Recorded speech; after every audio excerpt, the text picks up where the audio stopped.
much of the teaching and learning we do does not happen in the classroom. So when we talk about some of these principles of learning today, we kind of want to get out of just our regular conception of I show up, I teach, they learn. When we think about all the ways that learning happens outside a classroom, we're much better equipped to harness learning than inside a classroom.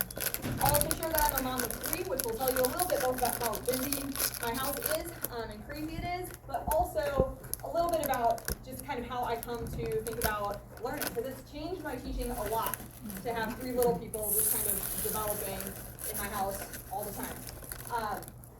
Lastly, I'm a learner. I'm really curious, certainly about my content, but also about people, about learning, about teaching, and I'm really excited to share that with you today. That's ultimately what brought us here to talk about how teaching works. And so when we talk about how teaching works, we're going to focus today really through the lens of the how people learn to report. Really on 5 key pillars. There are several chapters in this report from the National Academies Press. We're going to focus here on context and culture, learning in the brain, processes that support learning, knowledge and reasoning, and motivation. And if that seems like a lot, it is. I want you to get the most out of your lunch that we can. But I'll also put in a shameless plug. I help co-host a podcast called Owl Pellets. It's a podcast for ag teachers, but it's really designed to take research and get it in a digestible format for practitioners. So we just completed a mini-series within this season specifically on how people learn. So if you're looking for more in any of these areas, then we're going to get to in 45 minutes. That's a place to start. Otherwise, this report from the National Academies Press is free to download and access anytime. Yes? What was the podcast name again? The podcast is called Owl Pellets. And I'll put some resources up at the end as well. Yeah. So let's jump in. Our first area today is really focused on context and culture, and we'll talk about kind of each of these in terms of learning as. So what do we need to know about learning to better understand teaching, and then what are some teaching strategies that'll really help us engage what we know about learning in our classes. So first and foremost, learning is a kind of permanent change. And if the weight of that, like if you need a minute for the weight of that to kind of sink in, like take a breath with that for a minute, because that's a lot. We're asking a lot from the people who are sitting in our classes, and it's something we really can't take lightly, like a permanent change. Like, that's not just here, let me share this fact, like, we're changing something here. So when we think about that, this idea that we can't really unlearn something, even though there are plenty of things that we will forget or not recall easily, that learning's stuck. So when we take that really, really seriously, it kind of changes how we approach our teaching. And that distinction is really, really critical to this discussion, because engaging learning really means rethinking what we're asking students to change about how they operate in the world. So that we're asking them to change how they operate with the content that we're trying to share, with the interactions that we're trying to invoke. We're asking them to change how they go about their lives. So it has to move beyond just reading and listening and repeating. It's got to really move into how do we try things on? How do we throw things out? How do we take things up? Because it's a change. And so that means we need to understand where our students are coming from in terms of context and culture, really to find out what they're going to find worth trying on, what they've already thrown out, and what is going to help connect them to what we're trying to get them to take up. So it's not just here's the stuff, let's go. It's what's important to you. What resonates with you? What are you going to do with this after we share this? And so, how do we do that? So we think about context and culture. I would love to just dump some strategies on you here, but we just talked about how that's not really the thing. So when we talk about context and culture, this one's a little more introspective. So we get to spend some time getting to know each other here today. If you are sitting all by yourself at a table, please get at a table where you've got a couple people you can chat with. This learning doesn't happen all by ourselves. At least, I mean, it can, but it doesn't happen best that way. So at your table groups, what do you bring to the classroom? What is your classroom culture, or if you aren't currently teaching, what do you want it to be? Go ahead and chat. Take 2 minutes. Chat at your tables. Relatively dry, like, had already retired one, like, he was pretty level in his delivery. he's going through and he's got this stuffed mold that he's putting into a 1 liter beaker and a 1/2 liter beaker and a 2 liter beaker, like great demonstration. And all of a sudden he rips the mold in half. And I was like, well, I know mold like this, I got this one, like da da da da da. And he rips it in half and I went, ah! Well, that was not the reaction I was going for, which was just a perfect chemistry professor thing to say. But, but in doing that, he caught my I still remember that, how many years later, but it's not just how do I make room for all the touchy-feelies, but how do I really create an anchoring experience with what I'm asking my students to engage. So take another minute to chat, and I know it's not long enough, but we only have 45 minutes for lunch. How do you or will you make room for emotion and socialization, or reaction and reflection in your teaching? And we're going to do this flyover. What are some of these key things that we need to think about in terms of learning to really get to, or to really bring into our teaching? One resource I'll share here, in addition to the 2 that are on the strategy sheet, if you Google the only list of icebreakers you'll ever need, it's got them all categorized by different settings and different vibes you want to capture in your class. One way I try to bring this into my classroom is to just have an icebreaker question every single day that has nothing to do with what we're learning. And it's I do that. Matt is our program director, so he's sitting here going, what? But when I ask them to answer that, when they come in and have to tell me what's a movie that they would want to see again for the first time, or what food would they want to be, it does a couple things. One, it helps them just kind of like stop from everything else that's going on. Just, oh, okay, we can start. Let's start with a question I can answer. It also tells me so much about them that I would never get if I asked them that question directly. So as we think about what can I find out about my student, what can I find out about what they're bringing to class and how they're processing things today, and who's ready to interact and how, something as simple as a goofy question sets the tone for how we're going to engage. Because that really gets us, because we're getting ready for this really complicated interplay. When we talk about what's happening in the brain that really gets learning going, there's all kinds of crazy stuff that's happening with our brain biology. So to kind of anchor this one, because there are lots of different ways that we can capitalize on this complicated interplay, I want you to chat with the people next to you about your earliest memory of learning. I'm going to challenge you to think beyond learning to tie your shoes or learning the ABCs. It probably happened earlier than something in a very formalized setting. Think about what is the earliest memory you have of learning something.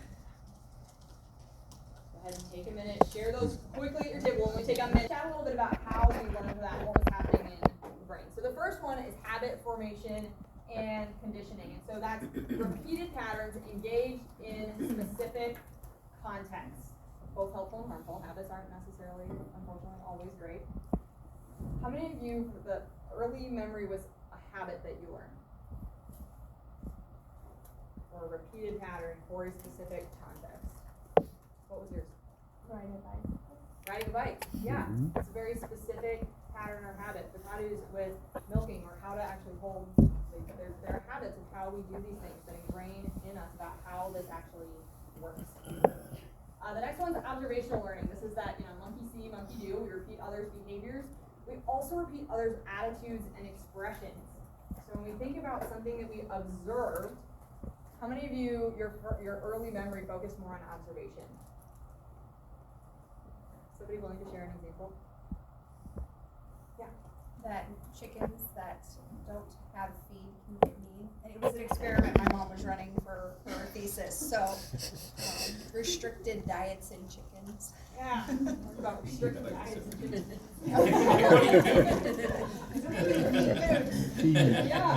Yeah. What's another one? Yeah. I used to keep things in jars as a child, and I caught mosquito larvae and put them in a jar, and I thought something was getting into the jar and eating them as they were going through life stages and leaving their old skins behind, and I finally realized that it was them they were just changing. That's great, and that's a great example of something in observational learning. It's a really sophisticated skill. Often we hear this from, oh yeah, well I demonstrate. but the mosquito example is a great example of there were things happening that we couldn't actually see. Like we watched it, we saw it, but there's more happening there than what we could just observe. So it's a really, really sophisticated skill. The other thing I'll just remind here when we're talking about observing attitudes and orientations, please, if this has become part of your vocabulary, this is where your students hear you say, we just gotta get through this. Or I know this isn't the most exciting thing.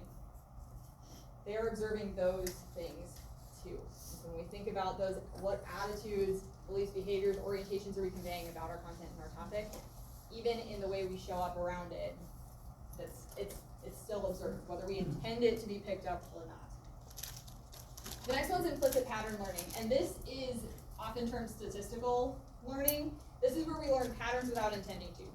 So how do things fit into categories, or what's the order that things go in? How many have an example, and some of you might say, oh wait, mine was actually this. Anybody have an example of implicit pattern learning? Yeah. I have one that's kind of off the wall. So, I love that.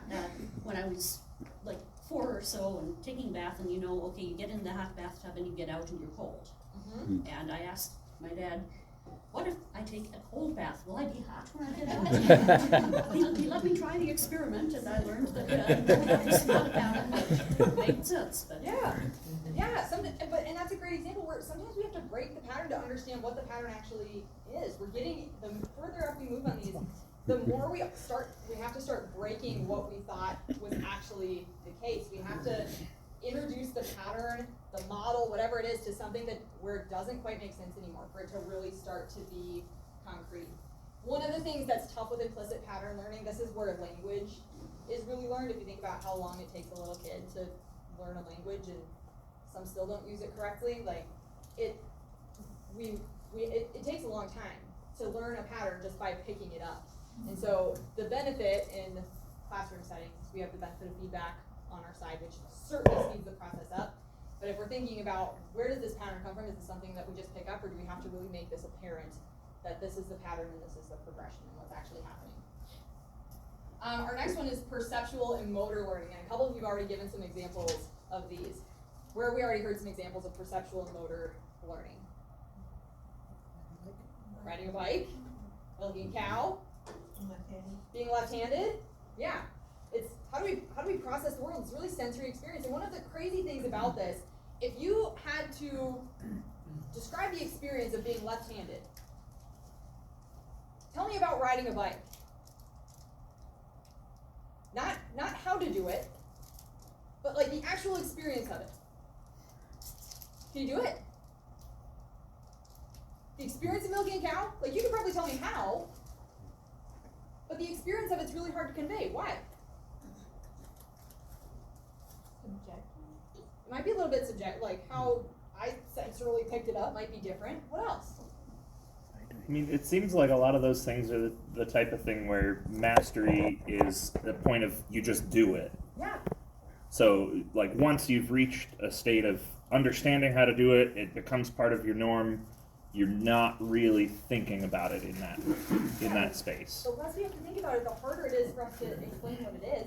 It's also, there's a big gap between our hands and our brains and our mouths.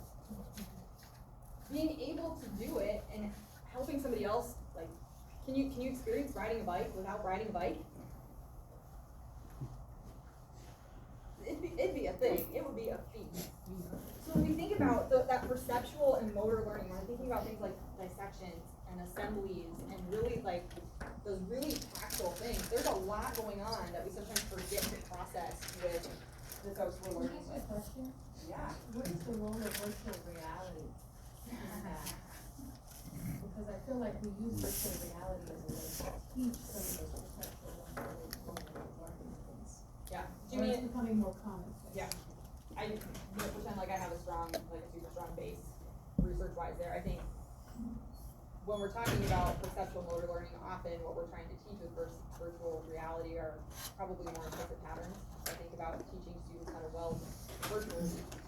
I'm trying to help make more apparent the angle that they need to weld at, or the distance they need to be from the metal. I'm not necessarily, probably not teaching anything different about theory, but I'm still also teaching it virtually. It's only at best a an image of what the actual process is. And so at a certain point, it's only gonna be so good, but I have to dig in a little more on that as well.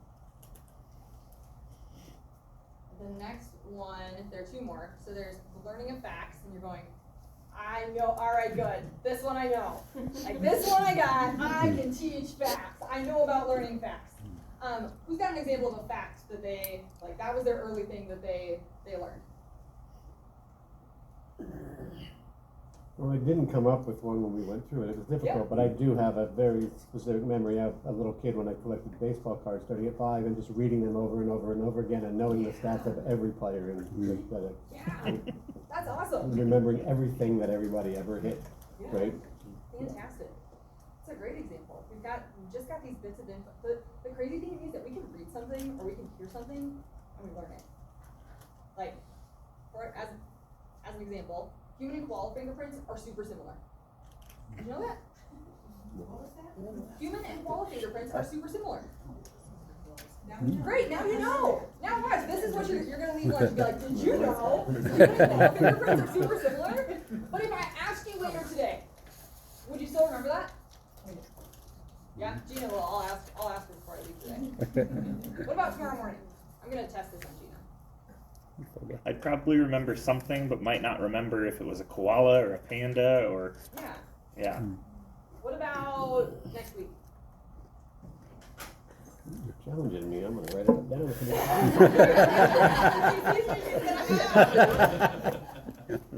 Why won't we remember it next week? It's not a loop or a pattern. Yeah, we can pick it up, and yeah, it's there, it's in our brain, but there's no reason for us to remember it. Yeah, and preparing for this presentation was a great example. That has been in my notes since Friday last week. I have practiced this presentation how many times, and only this morning was like, oh, I know what's coming. It's the fingerprint thing. Because why? It's not something I use in my day-to-day work. It's not something I ever need to call to mind. So when we think about all these things that we want our students to learn, we gotta connect it to something. It's gotta mean something beyond just here's this great fact that I'm sure you all better people for knowing. There's gotta be an anchor. And we'll talk about kind of the strategies you have are really focused on checking for understanding. How do we start anchoring those facts? We'll talk about that a ton when we talk about memory. The last one is making inferences. Most of you probably at this point are going, oh no, mine was actually making an inference. But anybody have an example of making an inference for their earliest example of learning?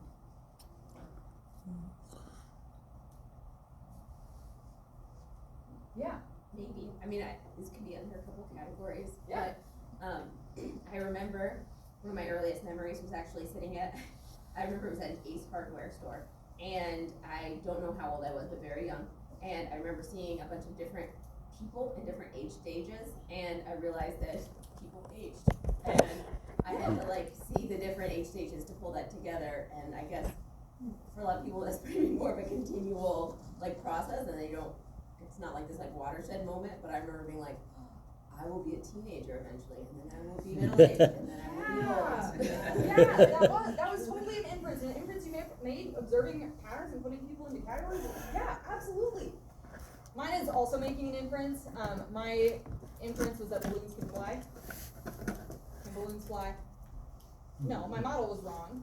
I didn't know that, like, I was 2 or 3. I didn't have words for density, and I didn't know about things like helium and carbon dioxide. The model was tested as I blew up a balloon and it fell, or a balloon, like an empty balloon just fell to the ground. But when we think about making inferences, we're really thinking about how do we kind of structure these models? What are these ideas in our brains about how the world works? And this is tough, because to make an inference and to have this really be somewhere that we're making progress in our learning, we're gonna be wrong. Do balloons fly? It depends. If they've got helium in them, they do. If the air inside them is like lighter than the air around them, you bet they will. They're not really they're floating. So as we think about the models that we ask our students to construct and how we ask them to make sense of what's around them, there's got to be some room then for where were we wrong? How is that okay? And how do we move on from that? How do we reconnect things and say, all right, yeah, our model broke a little bit. Great, you learned something. That's exactly what we want to have happen. So again, those strategies really focus on checking for understanding, and we'll focus a ton on that as we think about learning as supporting a cognitive process, and these processes that really support learning. Because here we're really talking about things like attention and emotion regulation and inhibition, but really most importantly, memory. How do we get stuff to stick? How do we recall stuff? So remember this. There are, I think we've got 5 things here for strategies to support memory. One is suggesting strategies. So things like, have you checked the index? Did you reference the diagram? Did you look at the schematic? Saying, where are you going to find this information? How can you find this information? Because the more you have to work to find it, the better it's going to stick in your brain. If I just give you the answer, you'll have the answer, but it will be very similar to the fingerprints thing, where I got it, it's going to be gone next week. The next one's metacognitive questions, and this kind of ties into the strategy suggestion. We will come back to some ideas with metacognition as well, but when we're talking about metacognitive questions, this is something we've planned out a little bit. Where we would say, all right, how'd you get that answer? So how did you use the index? How did you use the diagram? How did you use the schematic? How did you use this tool for learning to understand where we are, or to get that answer? So it's drawing really specific attention to how we got there. The next one's instructional activities. Well, thank you. It's quite broad. When we think about those instructional activities, we're thinking about requesting information from memory and then presenting new information. So, for example, we have, and today we'll be working on this thing. What's the first step? Today we'll be talking about X. How does that relate to Y? Today we'll be working through this. What do you already know about that? How do we draw on what we already know or have already done to really bring it, make what we're going to do next a little more concrete? Very similar is cognitive structuring activities. So that's requesting information from memory and then supporting how we actually get that information stuck in our brain. And so that's really focused on how do we retrieve this information. And so that's categorizing what we've done so far and then asking for another example. So for example, we have talked about 4 strategies that support memory. Can anyone guess another one? Mnemonics. Or is that part of 4? Mnemonics is a great example that would probably generally gets lumped in with strategy suggestions. Mnemonics are certainly a memory device. They are not necessarily they don't necessarily help us learn. Like, they're not a learning tool. You're right. Memory device, absolutely. But for example, if I'm giving a strategy suggestion to say rhymes with such and such, or like I give a little rhyme, will it help me remember it? Yes. Will it help me connect the content to anything else apart from that rhyme? Maybe not.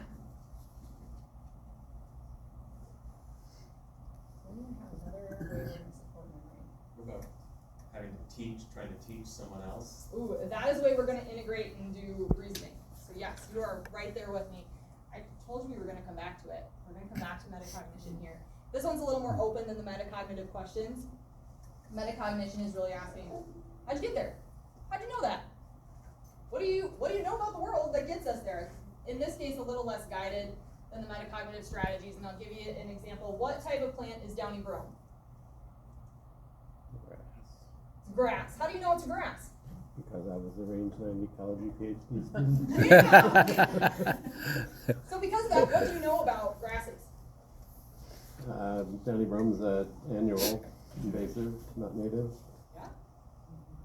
We know things about the type of stem it has, how the leaves attach to the stem, if it's jointed or not. Like, there are all these things that we start, oh, okay, now I have to make some connections about what that thing is that I'm learning about that helps me also put things into categories. One of the things I tell my pre-service teachers when we think about these strategies that support memory, or think of it like a puzzle. If you're teaching somebody how to do a puzzle, where do you tell them to start? Border. What? The border. The border. Specifically those corner pieces, right? Yeah, get the corner pieces. Then what? Clusters of color. Yeah. maybe the edges, we'll start some cluster core, we're gonna start matching pieces. When my daughter-in-law was 2, she could put puzzles together upside down, like picture down, because she knew how it worked. Find the corners, do the edges, I'll put these pieces like, I did it. But she missed it. Like she missed the whole point. And how often do we do that with our students? We say, here's the corner piece. Okay, now find the edges. Now here's where stuff matches, but they miss the bigger picture. So if we don't start off by telling them to flip the pieces over, we miss so much of what they're actually trying to do. So as we think about supporting memory, we've got to help our students see the bigger picture and see where those things fit.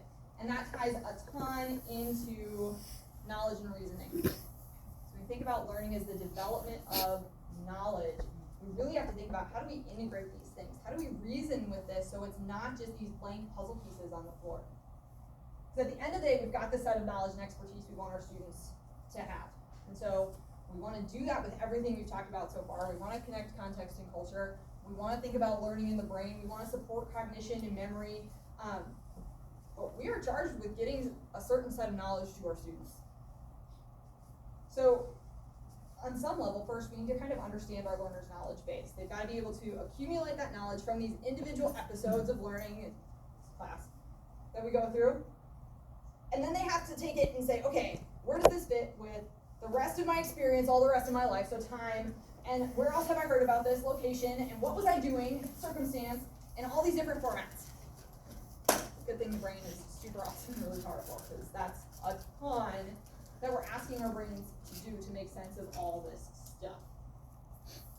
So when you think about integrating knowledge and reasoning, we've kind of moved from, all right, here are some things that we can think about in our in our teaching. Like I could go in tomorrow and be like, all right, here's the thing I'm gonna do.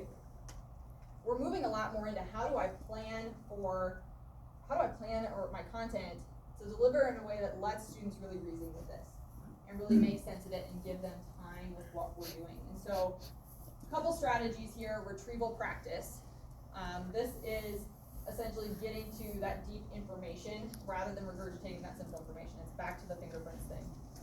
Not a particularly deep fact, doesn't really resonate with anything else we're doing. Like, can you spit it back out? Sure. Have you learned it? Yeah. Like, it's a thing you know. Nah. So when we think about this, this is engaging in repeated retrieval. How many of you have used Duolingo?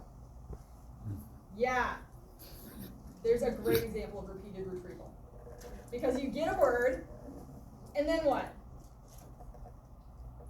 Practice. Then you get it again. And then you get it again with another word.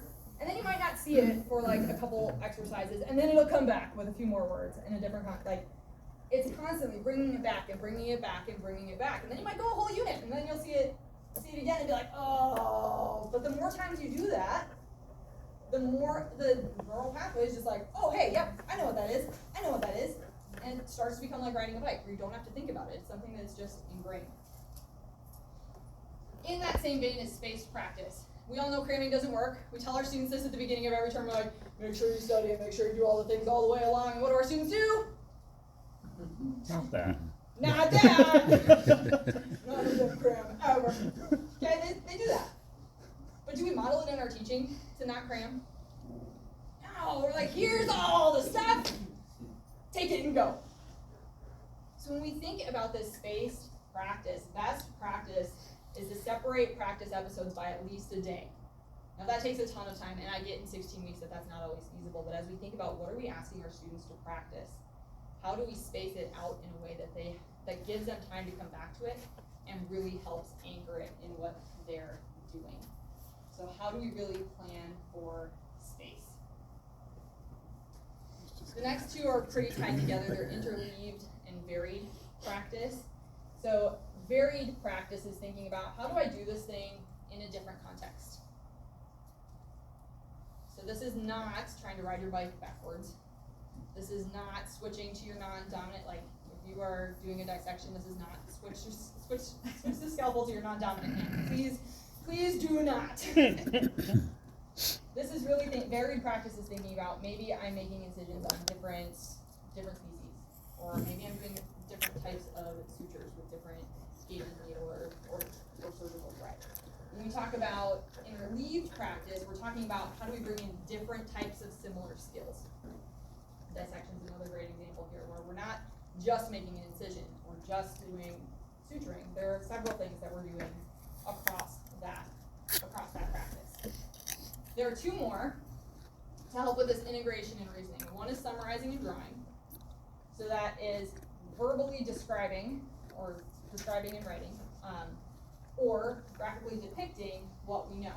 And before you dismiss this and say, I'm not art class, just because it is summarizing and drawing does not mean it has to be elementary. So when we think about heuristics and diagrams and how we start to make models of what we're learning, the basic premise is if I cannot explain it simply, I do not understand it well enough. So as a review, how can I really force my students to explain it simply? It can also really lighten your assessment load to say, all right, explain this as simply as possible. So if you can explain it really simply, you've probably got the rest of it. And I'll know very quickly if you don't got it.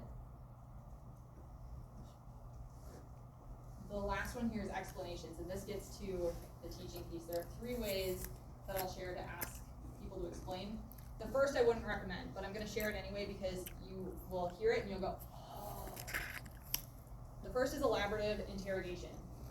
If you have kids, they are experts at this. How are kids good at elaborative interrogation? What do they always ask? Why, until you do what? Because I said no! Because what happens? What happens is, why? What happens to your brain? You get exhausted. You get defensive. You get worn out. And you're like, I don't know, just do whatever that they like. Whatever, I'm done. The same thing happens when we have these really open-ended questions for our students. They ask, like, if we're going to engage metacognition, they give an answer. We go, why? What? The same thing happens. Like, it's not a thing where it happens to us with our kids. It doesn't happen to our students in our classroom. So as you think about how do I engage that rather than doing this elaborative interrogation that's just why? Something that kind of a twist on that is thinking about self-explanation. And so instead of why, okay, you gave that answer, it's going back a little bit to some of our memory support tools. It takes a little more planning, but really then connecting back to the content, connecting back to what are those things you already know, what are some other ways we support this, bringing in other students to really process through that idea. The other way is to have your students teach. This requires a lot more intention than, here's your project, here are the points you need to include in your presentation, go forth and conquer and give us a presentation.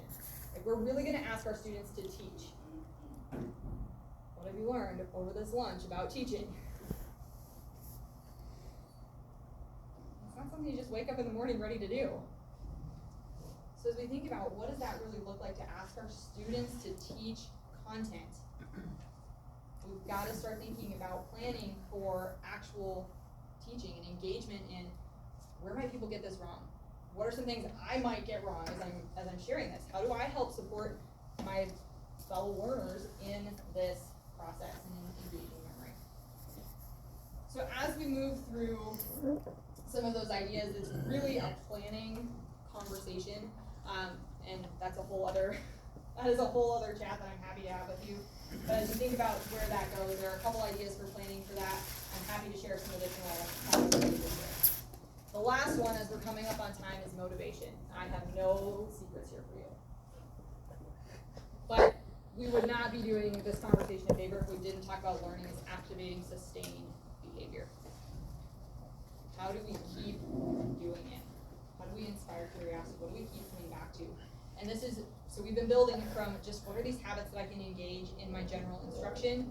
How can I think about planning to bring all these pieces together? And now it's really like, okay, I've asked people to make a big change. They're investing a lot in me here. How am I returning that? And how am I really showing up and investing in that as well?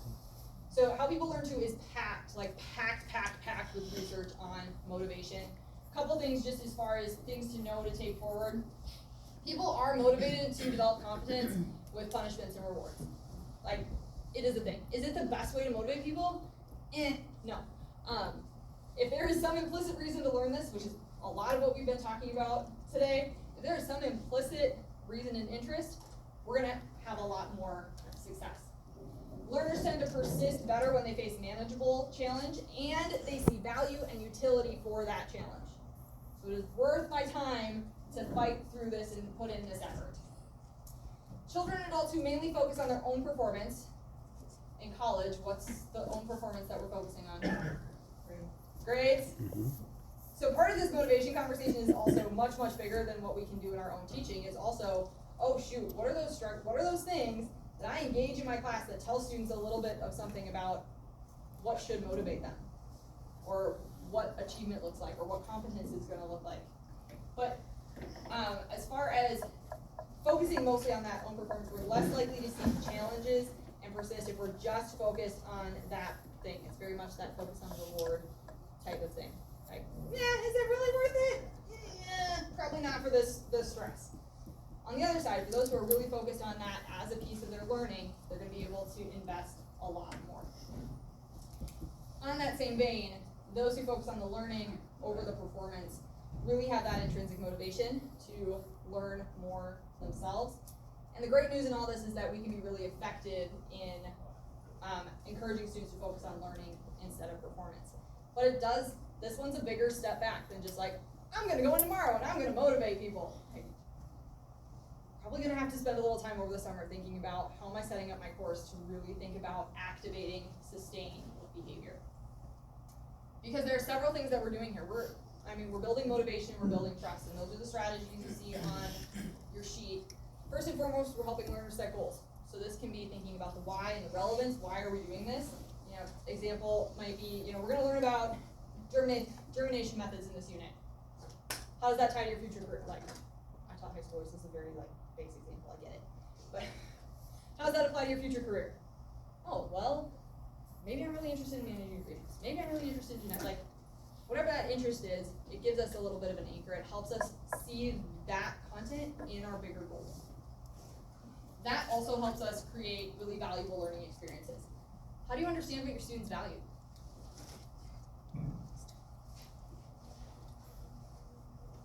How do you understand what your students value? Get to know them. Ask them. They'll probably tell you if you spent some time getting to know them. So when we think about creating learning experiences that they value, yes, it requires some time. Yes, it requires some flexibility. But even starting a unit by saying, how do you want to learn about this? Not what do you want to learn about this. That's something you need to probably know before you start your class. But how do you want to learn about this? Because giving that flexibility can be really helpful in supporting control and autonomy, which sounds like, oh, I don't want to give that up. The more you're willing to give up, the easier your job gets. So when we think about these, there's a lot of uncertainty in college life. There's that big looming one, will this education that I'm paying for pay off in the job market? And then there are a million little ones. What am I going to eat for dinner tonight? Will I be able to make rent this month? Does he or she like me?